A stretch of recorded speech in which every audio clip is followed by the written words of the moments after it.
привет! В Кировской области активистки Светлане Мариной хотят заменить наказание на лишение свободы. Сейчас она отбывает другой вид наказания. Весной 2024 года суд приговорил ее к 1,5 годам принудительных работ и отправил в исправительный центр в Кирово-Чепецк. Мариной вменили пост в Телеграме, в котором она якобы дискредитирует армию. Тоже такая Светлана Марина. Ей 57 лет. Она известная в Кирове активистка, участвовала в протестах и помогала политзаключенным, устраивала экологические и городские инициативы. После начала полномасштабного вторжения России в Украину открыто критиковала его в социальных сетях. У нее 2 дочери, муж. Близкие Мариной не раз просили ее покинуть Россию из-за угрозы уголовного преследования, но она отказывалась. О самом деле я еще расскажу, но сначала хочу пояснить, за что активистку хотят отправить в настоящую колонию. Светлану Марину объявили злостным нарушителем и отправили в одиночное помещение за неоднократное нарушение правил внутреннего распорядка. Давайте зафиксируем эти нарушения. Первое. Марина не поздоровалась с сотрудником, за это ей сделали устное замечание. Второе. 1 раз она опоздала с прогулки. Третье. Не предъявила удостоверение осужденной во время уборки в мужском туалете. И последнее нарушение. Марина приготовила пирожки на дрожжевом тесте. Дело в том, что использование дрожжей категорически запрещено в тюрьмах, колониях и исправительных центрах. Для понимания расскажу, что же такое принудительные работы и почему Марина жила где-то для того, чтобы отбывать это наказание. В 2017 году в Кирово-Чепецке открыли исправительный центр. Там отбывают наказания осужденные из Кировской области, республик Мариэл и Удмуртия. Это огражденная охраняемая территория с общежитием и служебными постройками. Осужденные живут там на протяжении всего срока. Принудительные работы применяются как альтернатива лишению свободы за совершение преступлений небольшой или средней тяжести, либо тяжкое преступление, но совершенное впервые.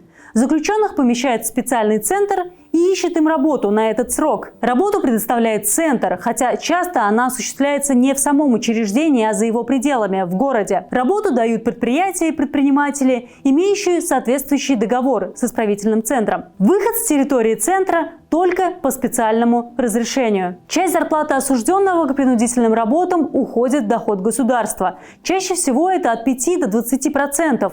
Это в том числе плата за коммуналку, еду и медицинские услуги. Кстати, Кировская область стала одной из первых в России, где открыли такие исправительные центры. Вернемся же к Светлане Мариной, которая приготовила пирожки на дрожжевом тесте. Вот как она сама рассказывала об этом. Я в очередной раз на пирожках спалилась, точнее на беляшах с мясом. Жарила их на нашей кухне, замесила тесто на дрожжах, а дрожжи использовать в тюрьмах запрещено. И вот я беляши стала жарить, а запах на весь этаж, такой чудный запах. Сразу образовалась компания «Кто хочет попробовать беляшей». И наш инспектор Сергеевич прибежал на запах, как-то учуял, что это выпечка на дрожжевом тесте. И не поленился, полез в мусорку, нашел упаковку от дрожжей. Провели обыск в нашей комнате, все тумбочки перерыли. Не только у меня, но и у других девочек.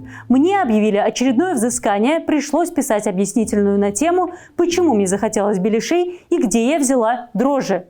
За что же Марина находится в исправительном центре?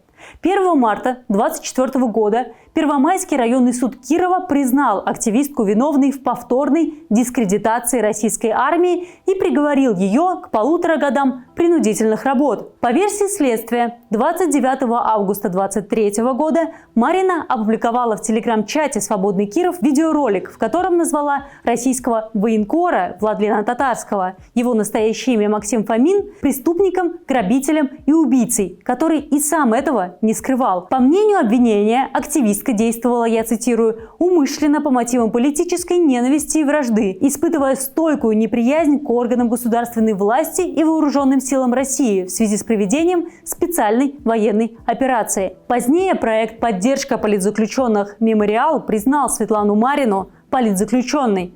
Я считаю, что все обвинения, которые были против меня выдвинуты, они не обоснованы. Это прежде всего, я думаю, силовики преследуют цель наказать меня за мою деятельность. Я поддерживаю политических заключенных, пишу им письма, оказываю другую помощь. Провожу вечера писем. Наверное, они недовольны моей деятельностью и хотят, в общем, чтобы я успокоилась и прекратила вообще что-либо делать. Но я не могу так. Не могу оставить людей в беде. Сама же активистка жаловалась на особое отношение к ней со стороны сотрудников центра из-за политической статьи, как она говорит. По словам Марины, ей часто дают для звонков уже разряженный кнопочный телефон, а просьбы о зарядке просто игнорируют. Один из родственников Светланы сообщил, что в недавнем телефонном разговоре она заявила, что не против перевода в колонию, поскольку там, я цитирую, будут более понятные условия, разрешены передачи, свидания и письма. В последнее время активистка перестала получать письма от друзей. Ей запрещали свидания и передачи, а в магазин она ездила под конвоем. За полгода содержания в исправительном центре в Кирово-Чепецке Мариной ни разу не позволили уехать домой на выходные, хотя это разрешено большинству других осужденных. И вот в ноябре в суд с заявлением о замене наказания с принудительных работ на лишение свободы обратилась администрация исправительного центра в Кирово-Чепецке. Она просит перевести Марину в колонию поселения. 22 ноября Кирово-Чепецкий районный суд рассмотрит просьбу центра. Ну что можно сказать? Для государства, которое заботится только само о себе, врагами становятся не только внешние враги, но и собственные граждане. И сейчас вот мы вступили в такой этап, когда политическим заключенным может стать буквально любой гражданин.